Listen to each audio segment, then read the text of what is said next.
안녕하세요. 오늘부터 시작해서 꽤 긴 기간 동안 예언서들을 하게 될 것인데요. 오늘은 아모스서 3장 3절부터 8절까지 읽으면서 시작하겠습니다. 예언에 대해서 이야기하는 부분이에요. 성부와 성자와 성령의 이름으로 아멘. 두 사람이 약속하지 않았는데도 같이 갈 수 있겠느냐? 먹이가 없는데도 사자가 숲속에서 으르렁거리겠느냐? 잡은 것이 없는데도 힘센 사자가 굴 속에서 소리를 지르겠느냐?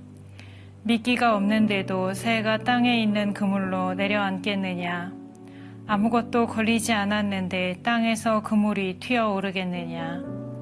성읍 안에서 뿔나팔이 울리면 사람들이 떨지 않느냐? 성읍에 재앙이 일어나면 주님께서 내리신 것이 아니냐? 정녕 주 하느님께서는 당신의 종 예언자들에게 당신의 비밀을 밝히지 않으시고는 아무 일도 하지 않으신다. 사자가 포효하는데 누가 두려워하지 않을 수 있으랴? 주 하느님께서 말씀하시는데 누가 예언하지 않을 수 있으랴? 지난주에 우리가 역대기를 했는데요. 사실 그 전에 열왕기를 할 때에도 그 임금들에 대해서를 우리가 다 본 것은 아니었고, 주로 맨 처음 시작하는 사울, 다윗, 솔로몬 부분을 봤었고, 예언자들 좀 봤었고, 그리고 역대기를 할 때에도 다윗, 솔로몬을 주로 보았었고요. 그 뒷부분에 대해서는 많이 하지 않았었는데, 오늘 이제 예언서를 시작하고 나면 오늘하고 다음 주가 예언서 전체에 대한 입문이 될 거고요. 그 다음부터 이제 기원전 8세기의 예언자들부터 시작해서 쭉 6세기 정도 갈 때까지 그때 예언자들이 많이 있기 때문에 이 예언자들을 하면서 천천히 나가도록 하겠습니다. 우리가 전체적으로 나가는 순서가 이스라엘의 역사 순서를 따라가고 있어서 열왕기라고 해서 열왕기 끝까지 가고 역대기라고 해서 역대기 끝까지 가고 이렇게 하지를 않았고요. 그러니까 지금 기원전 8세기라고 생각하시면 되겠습니다. 기원전 8세기여서 이제 이 다음에 나오는 예언자들을 가게 될 것인데요. 그런데 아모스부터 시작해서 그 예언자들을 가기 전에 오늘은 어떤 것이 예언이고 어떤 것이 예언이 아닌가라는 것을 먼저 하고 그 다음에 예언서 전체의 주제를 크게 먼저 한 번을 볼 거예요. 예언자들이 사실 숫자가 많고 같은 시대에도 여러 예언자들이 있고 하기 때문에 여러분이 느끼실 때 아마 이제부터 진도가 확 느려지는 것 같이 그렇게 느껴지실 것이고, 그러니까 시간이 천천히 가게 될 거예요. 시대를 천천히 가게 될 것이어서 그 앞으로 여러 주간에 볼 것을 전체 주제를 오늘 한번 본다고 생각하시면 되겠고, 다음 주에는 다시 그 예언서들이 어떻게 형성되었는가 좀 중요한 문제이기 때문에 그것만 보도록 이렇게 하겠습니다. 먼저 이제 예언이 무엇인가, 무엇이 예언이고 무엇이 예언이 아닌가라는 질문이 있게 되는데 쉽게 생각하는 방법이 이제 성서에 나오는 가짜 예언자 내지는 가짜 예언 이것하고 비교를 해보면 되겠습니다. 어떤 게 진짜 예언자이고 진짜 예언이고 어떤 것은 가짜 예언인가라는 거를 생각하면 되겠는데요. 그냥 쉽게 생각했을 때 우리가 예언이 무엇인가라고 하면 쉽게 나오는 잘못된 대답이 뭐냐면 미래의 일을 이야기하는 것이다 라고 생각하는 경우가 있는데 그것으로 예언을 정의하기에는 적절하지 않습니다. 물론 예언 중에는 미래에 대해서 이야기를 하는 경우들이 있어요. 예언자들이 말을 하는 그 예언의 내용 중에는 미래에 대한 내용들이 상당히 있습니다. 그렇지만 어떤 말이 있을 때 이것이 예언인지 아닌지를 가르는 기준이 이게 미래에 대한 것이냐 아니냐가 기준은 아니라는 것이에요. 이걸 뭐를 보고 알 수 있냐면 일기예보. 내지는 언제 일식이 일어날 것이다, 월식이 일어날 것이다 이런 예보들을 생각하시면 되겠습니다. 내일 날씨가 어떨 것이고, 아니면 장기예보, 단기예보 막 있잖아요. 한 달 후에 어떨 것이고, 금년 여름에는 날씨가 어떨 것이고, 금년 겨울에는 날씨가 어떨 것이고, 이야기를 하는데, 이게 미래에 대해서 이야기를 하는 것이라고 하더라도, 미래에 대해서 이야기를 하는 것이기 때문에 예언이라고는 말을 하지 않습니다. 아니면은 또 이렇게 꼭 자연현상을 보고 예측하는 일기예보가 아니라 그냥 사람들 사이에 일어날 일들을 이야기하는 것이라고 하더라도 예를 들면 어떤 거를 얘기할 수 있을까요? 뭐 앞으로 뭐 경제 전망이 뭐 6개월 후에 어떻게 될 것이다 라든가 뭐가 어떻게 달라질 것이다. 이런 것들을 이야기한다고 할 때 미래의 일들을 이야기한다고 해서 그게 예언인 것은 아닙니다. 그리고 또 앞으로 이것은 예언서를 읽어가면서 오히려 확인을 하게 되실 건데 아까 제가 예언 중에 미래에 대해서 이야기하는 부분이 있다라고 했는데 그것도 있지만 그게 아닌 경우도 있는 것이에요.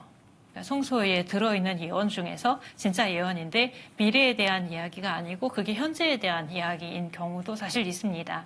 그러니까 하느님이 지금의 세상을 어떻게 보시는지 하느님의 시각으로 세상을 볼 때 지금의 세상이 어떠한지에 대해서 이야기하는 부분들이 성서의 예언을 가지고 이야기를 하자면 사실 상당히 많은 분량을 차지하고요. 예언이라고 그래서 꼭 미래에 대해서 이야기를 하는 것이 결정적인 것은 아니다. 미래에 대해서 이야기하는 부분들도 물론 있지만 이거를 하나를 먼저 짚어 놓으셔야 되겠고요. 그러면 이제 거짓 예언이라고 주로 나오는 것은 어떤 것인가? 이런 경우죠. 어떤 사람이 이게 하느님의 말씀이라고 막 가서 이야기를 하는데 그게 하느님의 말씀이 아닌 경우. 자기 생각으로 막 이야기를 하면서 이게 주님의 말씀이다 라고 이야기를 하는 경우에 그게 이제 거짓 예언이 되는 것이에요. 거짓 예언자들 문제가 이제 예레미야서 같은 경우에 거짓 예언 문제가 좀 많이 나오는 편이고 아니면은 또 다른 예언서들에서도 미카 같은 경우에도 잠깐 언급이 되고 이렇게 예언서들에 나오고 또 모세오경 안에서도 신명기 같은 데서 법전 같은 데서도 거짓 예언을 하는 사람을 어떻게 해야 된다 이런 내용들이 나오는 거를 보면 거짓 예언자들이 가끔 있긴 했었던 것 같아요. 그런데 그 거짓 예언자들의 결정적인 문제점이 뭐냐면 자기 생각을 말하면서 자기 판단을 말하면서 이게 하느님의 말씀이다 라고 하기 때문에 위험한 게 되는 거죠. 그냥 내가 생각하는데 이러이러하다라고 말을 하면 덜 위험한데 그것을 말을 하면서 이게 하느님의 말씀이다 라고 말을 하기 때문에 거짓 예언이 중대한 죄가 이제 되는 것이지요. 그러면 진짜 예언은 무엇인가? 이걸 뒤집어서 생각하면 하느님의 말씀을 받아서 전하는 것. 그게 예언이 되겠습니다. 하느님의 말씀을 받아서 전하는 것. 그러니까 그 내용은 미래에 대한 것일 수도 있고 아닐 수도 있어요. 현재에 대한 것일 수도 있어요. 여기서 이게 예언이냐 아니냐를 판가름하는 기준은 미래에 대한 것이냐 현재에 대한 것이냐에 있는 것이 아니라 이게 하느님의 말씀을 받아서 전한 것인가 아니면 그냥 자기 생각을 말한 것인가 여기에 따라서 달라진다는 것 이렇게 보면 되겠습니다. 아까 제가 예레미야서의 거짓 예언자 문제가 좀 많이 나오는 편이라고 했는데요. 예레미야서 14장에서 하느님이 거짓 예언자들에 대해서 나는 그들을 보내지도 않았고 그들에게 명령하거나 말한 적도 없다. 라고 말씀하시는 장면이 나옵니다. 열왕기에서도 보면 거짓 예언자가 나오는 장면이 있는데 거기서도 보면 하느님이 정말로 하라고 하신 말씀은 다른 내용이고 다른 사람한테 말씀을 하시는데 이 사람들은 자기들의 생각으로 아니면은 다른 어떤 영의 작용으로 말을 하는 경우들 이런 이야기들이 열왕기에도 나오는 것을 볼 수 있습니다. 그래서 결국 중요한 건 뭐냐? 하느님의 말씀을 받아서 전한 것이냐? 그게 아니고 그냥 인간적인 생각을 말한 것이냐 이것에 따라서 예언이냐 아니냐가 갈라지게 되겠습니다. 그래서 성서를 읽다가 아니면 읽지 않고 그냥 이렇게 페이지 장수만 이렇게 넘겨보셔도 예언서 부분에 가면 주님께서 말씀하신다라는 구절이 아주 많이 나오지요. 주님께서 말씀하신다 하고 쭉 나오고 또 주님께서 말씀하신다 하고 쭉 나오고 하는데 사실 이 구절이 결정적인 것이 됩니다. 그게 있느냐 없느냐에 따라서 이것이 예언일 수 있고 아닐 수 있고 어떤 경우에는 사실 그냥 인간적인 판단으로도 비슷한 이야기들을 말을 할 수 있는 경우들이 있거든요. 어떤 예언들은 물론 전혀 안 그런 내용이지만 또 어떤 내용들은 굳이 하느님의 말씀이 아니어도 그냥 사람들이 할 수 있는 이야기들도 보면 있거든요. 근데 이게 예언이냐 아니냐를 구분을 해주는 것은 그 내용이 무엇이냐라는 것보다도 그게 하느님의 말씀을 받아서 전한 것이냐 아니냐 하는 데에 있습니다. 사실 거짓 예언자를 알아본다는 거는 굉장히 어려운 문제예요. 나중에 예레미야서 할 때 우리가 예레미야서 또 짧게 할 거라서 이 문제를 많이 다루지는 못하는데 실제로 성서에 나오는 이야기들 보면 어떤 사람이 말을 할 때 그게 거짓 예언인지 진짜 예언인지를 알아본다는 것은 매우 어렵고 어떤 하나의 기준을 가지고 말을 하기는 어렵습니다. 물론 기준 하나 분명해요. 하느님이 말씀하신 거면 예언이고 그렇지 않으면 거짓 예언이에요. 근데 내용을 보고 알아보기는 어렵다는 거예요. 제가 그런 비유 쓰는데 왜 코로나 검사했을 때 진단 키트에서 양성 음성 나오고 무슨 시험 리트머스 시험지 해가지고 색깔이 어떻게 나오고 이런 것처럼 내용을 보고 딱 알아본다는 것은 매우 어렵습니다. 왜냐하면 하느님이 자유로우시기 때문이에요. 하느님이 말씀하시는 내용을 인간이 예상할 수 없기 때문에 어떤 정말 저건 아닐 것 같은 말씀을 하셔도 그게 하느님의 말씀일 수도 있기 때문에 거짓 예언자와 진짜 예언자를 알아본다는 것은 사실 매우 어려운 문제입니다. 성서를 읽어 가시다 보면 구체적인 예들을 아마 보시게 될 거예요. 그럼 이제 오늘 나머지 시간에는 아까 제가 예언서들 전체의 내용을 좀 이렇게 요약을 해서 보겠다고 했는데 그게 뭐냐면 크게 보았을 때 예언자들이 어떤 주제를 말을 하느냐 하는 것이에요. 그런데 이것이 나라가 멸망을 하기 전과 그 후가 크게 차이가 납니다. 물론 그 안에서도 작은 차이들이 있지만 오늘은 말하자면은 예언자들이 활동을 시작한 때 문서 예언자를 말하는 거예요. 오늘부터 이제 이야기하는 예언자는 엘리야, 엘리사 같은 사람들을 말하는 게 아니고 예언서들이 있는 그런 예언자들을 말하는 것인데 그 사람들이 처음 활동을 시작해서 이제 끝날 때까지를 크게 이렇게 놓고 보면 나라가 멸망하는 것을 분기점으로 해서 그 이전하고 그 이후하고 크게 차이가 나는 것을 볼 수 있습니다. 그래서 예언서들을 읽으실 때요. 물론 예언자 하나하나에 대해서 그 사람의 배경을 아는 것은 매우 유익하고 좋은 일인데 다음 주에도 그런 말씀을 드릴 건데 근데 거기까지는 필요할 때 찾아본다고 하더라도 일단 기본적으로 어떤 예언자를 딱 접하게 됐을 때 이 사람이 멸망을 하기 전인지 후인지만 알아도 뭐라 그럴까요? 크게 이렇게 길 방향을 잡을 수가 있습니다. 어떤 성서를 읽는데 오늘 미사의 독서가 어느 예언자다라고 했을 때 이 사람이 멸망을 하기 전인지 후인지 아니면 유배 중이면 또 그 중간에 걸치게 되는데 그것만 알아도 이 사람이 말을 하자면 이렇게 큰 역사 안에서 어떤 자리에 있는지를 잡을 수가 있게 돼서요. 우리가 이제부터 시대별로 예언자들을 보아갈 것인데 기원전 8세기에 속하는 게 지금 이거 말씀드리는 거 다 모으려고 애를 쓰실 필요는 없어요. 나중에 가면서 그냥 크게 두 부분으로 나눌 수 있는 정도면 충분하고요. 근데 일단 한 번만 말씀을 드리면 기원전 8세기가 그때는 아직 북왕국이 멸망하기 전이기 때문에 북쪽에 아모스 호세아가 있고 그 다음에 이제 남쪽에 이사야 미카가 있게 되고요. 그 다음에 기원전 7세기부터 멸망을 할 때까지 그때 나오는 게 예레미야가 나오고 나훔, 하박국, 스바니아하고 오바디아까지 우리가 잠깐 언급을 하고 지나갈 건데 오바디아는 멸망을 하는 그때가 되겠고 그다음에 유배 중에 들어가는 것이 제2이사야하고 에제키엘 아니 순서를 바꾸는 게 좋겠어요. 에제키엘하고 제2이사야.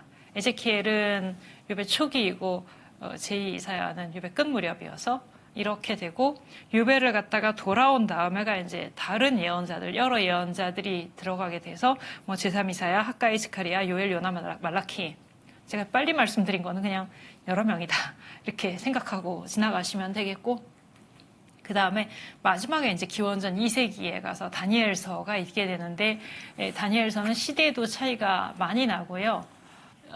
이 방송이 거의 끝나갈 때 거의 마지막에 가서 끝에서 몇 번째 정도 됐을 때 다니엘서를 할 거라서 당분간 좀 잊으셔도 되겠습니다.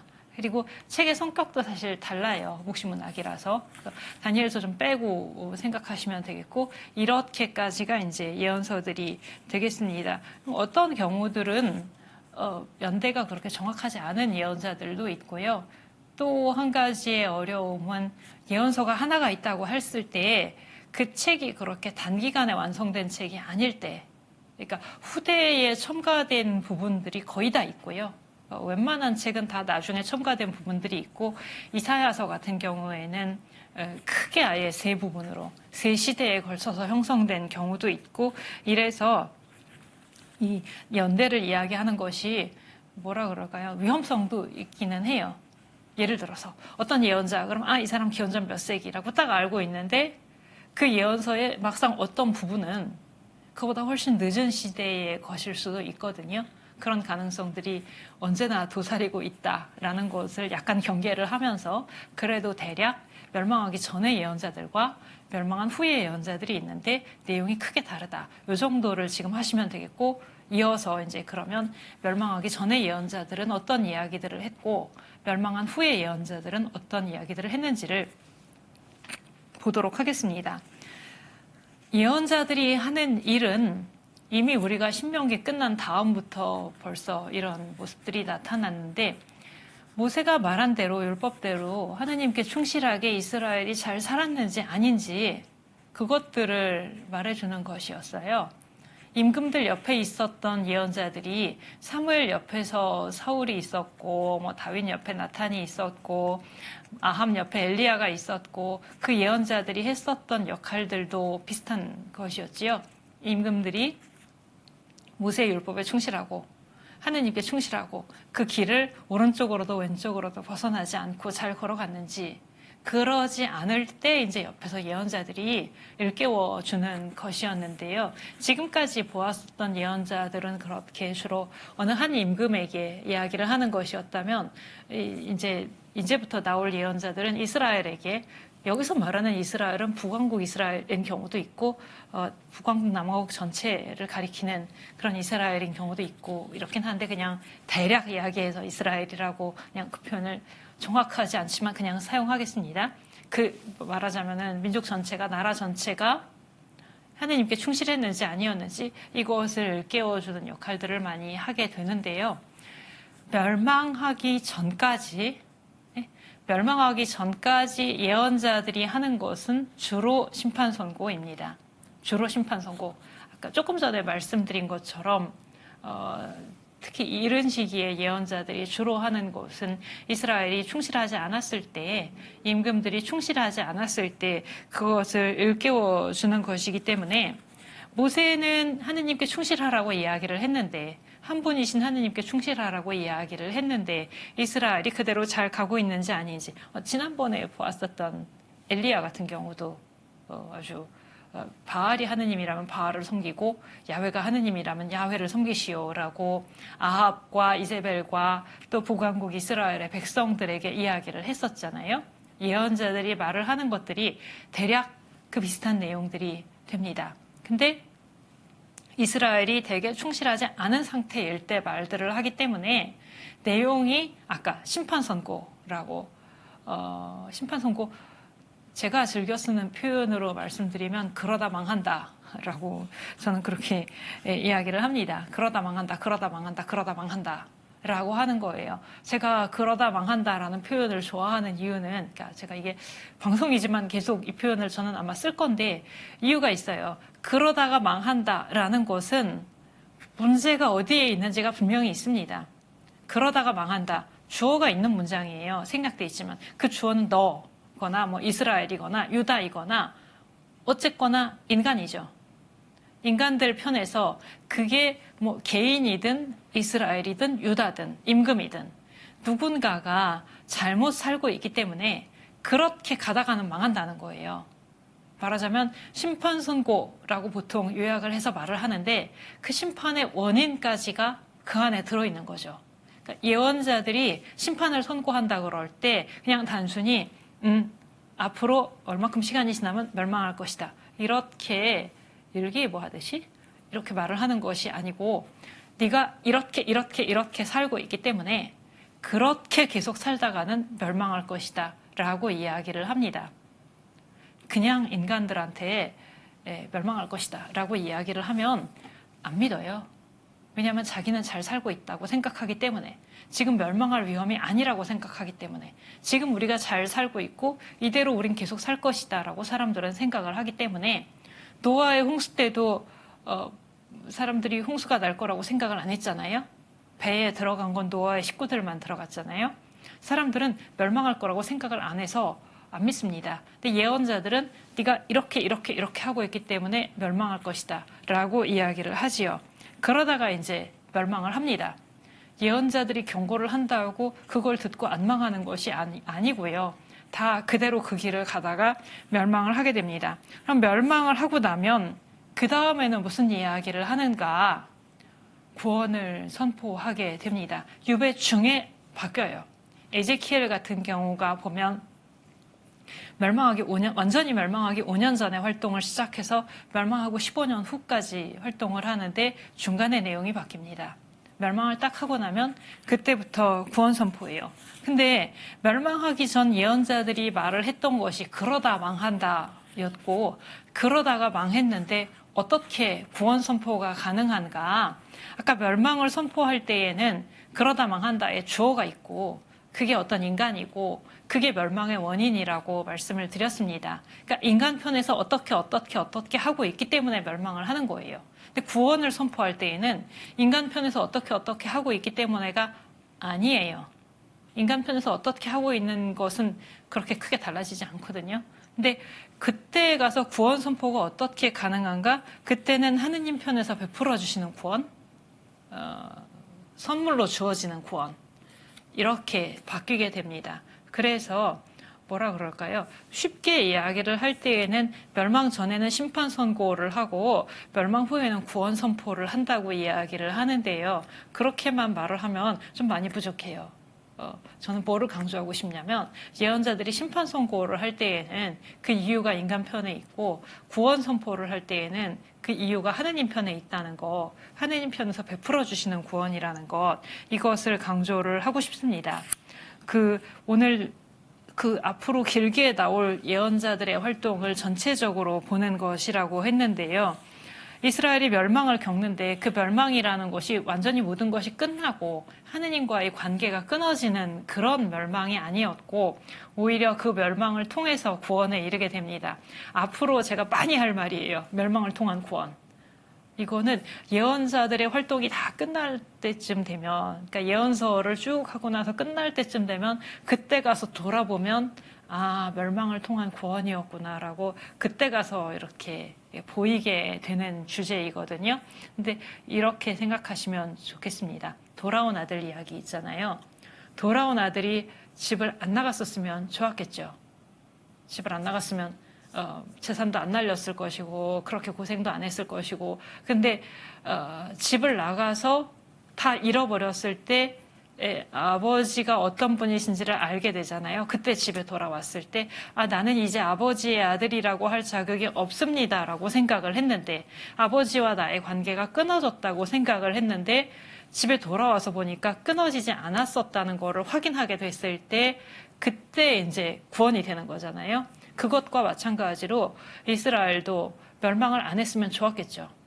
멸망하기 전에 예언자들이 하는 말을 듣고 진작에 하느님께 돌아왔으면 좋았겠죠. 근데 그렇게 되지 않았고 돌아온 아들이 집을 나간 것처럼 멸망을 겪었고, 그런데 멸망을 해서 아까 나는 이제 아버지의 아들이라고 할 자격이 없습니다. 나는 이제 하느님의 백성이 아니고 하느님과 나의 관계가 이제는 끊어졌겠구나 라고 생각을 했는데, 막상 멸망을 하고 나서 그때 예언자들이 선포하는 내용이 하느님 편에서 베풀어 주시는 구원이거든요. 아까 말씀드린 것처럼 그때 가서 이스라엘이 알게 되는 거죠. 하느님은 내가 그전에 생각했던 것보다 훨씬 더 좋은 분이시고 훨씬 더 충실한 분이시고 그렇게 관계를 끊어버리시는 분이 아니시구나라는 거를 알게 되는 거예요. 그래서 멸망을 겪으면서 하느님의 충실하심을 알게 되고 하느님의 자비를 알게 되기 때문에 결국은 멸망을 통한 구원이라는 것으로 돌아오게 되는 것이고, 이게 말을 하자면 이스라엘 예언자들을 쭉 놓고 봤을 때 끝에 가서 깨닫게 되는 것입니다. 이거를 지금 뭐라 그럴까요? 미리 보기로 잠깐 사이에 이렇게 몇 분 사이에 말씀을 드린 거고요. 이거를 말씀드린 이유는 이제 2주일 후부터 심판을 선고하게 될 때 이 심판 선고가 결국 어떻게 끝나게 되는가, 역사 안에서 심판 선고라는 것은 어떤 위치에 있는가, 결국 멸망을 통한 구원이라는 구원 역사의 한 부분으로 있다는 것을 제가 이렇게만 짧게 말씀드리고 끝날 거 아니고 앞으로도 계속 말씀드릴 건데, 그것을 미리 이렇게 깔아놓기 위해서 오늘 이 말씀을 드렸습니다. 다음부터 계속 이어서 가도록 하겠습니다. 감사합니다.